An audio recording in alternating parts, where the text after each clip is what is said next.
Hello, Mixed Nutcases and Dog Days of Podcasting listeners. This is Nuke Chess, and this is Dinner and a Movie. And tomorrow we are driving up to North Bay for Labor Day weekend. I still plan to be doing podcasting. It's a little bit easier than when flying and going to another country and dealing with wedding stuff, so I should still be able to do that. I've already recorded 2 podcasts talking about the trip to South Carolina. I just haven't posted them. I'm pulling together some images and stuff for them because there'll be stuff for you to look at in the show notes. But yeah, you can come, you'll listen to that whenever I release it. It may be a little later. It may not be. The actual file numbers will be numbered by the dates that I'm talking about, but I'm not going to just bombard you and I'm not going to post date them because I didn't put them out on those days. So that would be disingenuous. I do have a dinner and a movie to talk about tonight, but I do want to talk about my birthday present that came in the mail today. Tech had ordered me the Lego version of the Great Wave. And instead of packing for our trip tonight, I started putting it together, and we were putting it together. And we got to bag 10, I think. Yeah. Or no, we finished bag 9. Bag 10 is the next to do.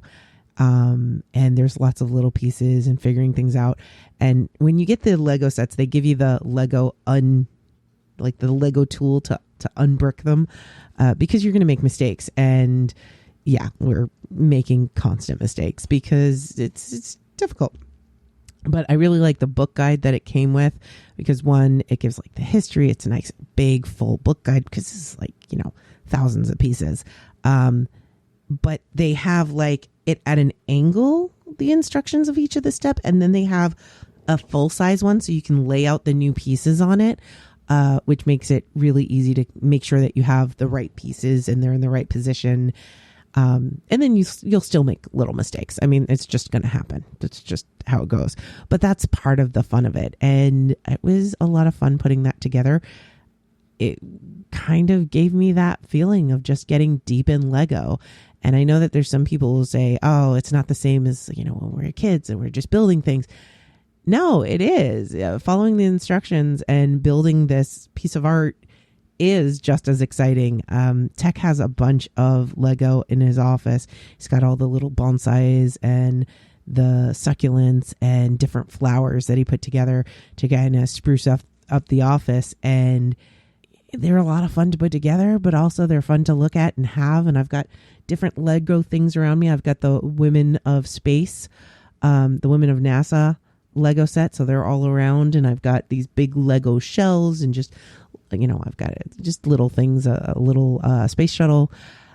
And it's fun to put those together, but it's also a lot of fun to just kind of have it as your little trophy. So yeah, I love it. Play is always such an important thing, and keep playing and keep having fun. But awesome birthday present, just gotta say. So dinner and a movie. We're going to be talking about Ghosts, which I thought I'd reviewed, but I guess not. It is a Paramount show, a CBS Paramount Plus show. I watch it on Paramount, which I get through Amazon Prime, which has the downside of when I'm in the States, I can't watch it, which is really annoying. But anyway, there's a UK version and a US version. And I started with the US version because that's the one that I just happened to find. And basically it's about a couple that inherits an old manor.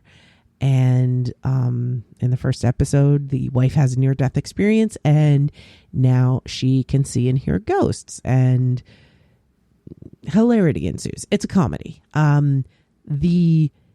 I started watching it last year, and I remember when I went down for Epiphany, and I was talking about it with my nibbling and different people in my family. My nibbling, she's like, no, you have to do the UK one. The UK one is just so funny. It's so good. I was like, okay. So, I went through the seasons that I had, and I went and I watched the UK one, and it was good. But one, there's a lot less of it. they're done with the show. And two, it's very different. I really like the US version. I think the US version has a little more heart to it. The characters evolve a little more. I like them a little more. Whereas there's a lot more one dimension in the British one, but it's really good. And I mean, I love Kitty, and there's so many good things about it. And there's really great improv comics that are the different characters, but some of them have had roles and influence on the US one. So it's definitely not this is better than the other. The US one is a lot of fun, and it's starring Rose McIver, which I think is one of the fact that it was called Ghosts. And I kept seeing these clips on like reels and stuff. I'm not on TikTok, but the TikTok stuff comes to Instagram and YouTube as shorts or whatever. So eventually I see it like every other old person. And I thought, oh, this is just too funny. I have to see what the show is about. And then I saw it was Rose McIver, and I loved her in iZombie. So there's a lot of really fun things, and there's a lot of silly in jokes. Like when they do Christmas episodes, they're constantly making little references, because Rose McIver has also done a bunch of Hallmark Christmas movies, like Christmas Prince or whatever. I don't know if it's Hallmark, but you know, it's that style.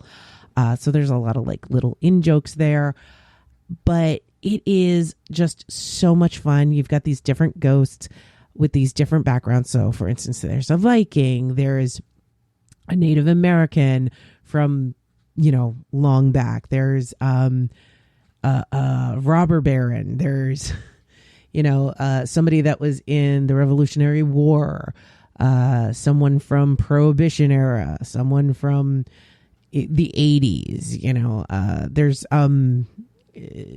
just a bunch of different characters and so forth. And it is fun. It's really fun seeing them interact. It's fun how they can interact with the world. Oh, there's a hippie. There's a whole bunch. Anyway, but also seeing them grow and evolve, and how at first when the couple comes, they want to get rid of them, right? But as soon as they start being able to interact with the wife, they realize, wait a minute, this is not a terrible thing. We can actually have a relationship, and, we're not going to just have our home invaded and have these people annoy us. They'll give us some space and all of these other things. And then they start learning more about the world, and they start learning more about what happened after they passed and the people that they cared about. And then the characters start to grow and evolve. And it's really kind of neat, because you can see how they're just pretty much stuck, and they don't have the ability to move on, because it's hard to have that character development if you're just stuck. It is a lot of fun. It is silly. It is funny. It is kooky. I recommend it. I think it is just too much fun. And I would pair it with, I'd probably say Cornish hens. And like a nice little dinner with Cornish hens, maybe a little bit of, got to make it a little fancy, like risotto on the side, and asparagus and some sort of aioli or au jus. I don't know. Something silly, not silly, but super fancy that Jay, the husband, would make, because in the US version, he is a chef, and he's always talking about different food. But one of the things is, when they start to open a restaurant, or they did a wedding, the Revolutionary War guys like, oh, we have to have pigeon, and we have to do this, and we, just all these old foods and stuff. So I was thinking Cornish hen is probably the closest that we would get to something along those lines, and it's still pretty darn tasty. But yeah, Ghosts, it is fun. They're short episodes, so they're comedies. They're not sitcoms. There's no laugh track. I can't stand that. But, they're like 20 to 24 minute episodes, and very binge worthy, a lot of fun. Definitely one of those things that I love to have on when I'm folding laundry. So I highly recommend it. And if you have seen Ghosts, either UK or the US version, tell me, which ghost would you like to haunt with? If you passed over and you were a ghost, who would you want to, who would be your bestie? Nutty Bites is produced by Nimlas Studios under a Creative Commons Attribution No Commercial Non-Derivatives 3.0 International License. That means you can't change it without my permission. You can share it and send it to your friends. Just link back to me, my site, and everything. We live at nimlas.org, which has links to everything social media, including facebook.com/group/nuttybites and patreon.com/nukejoss, or call 347-NUTTY42.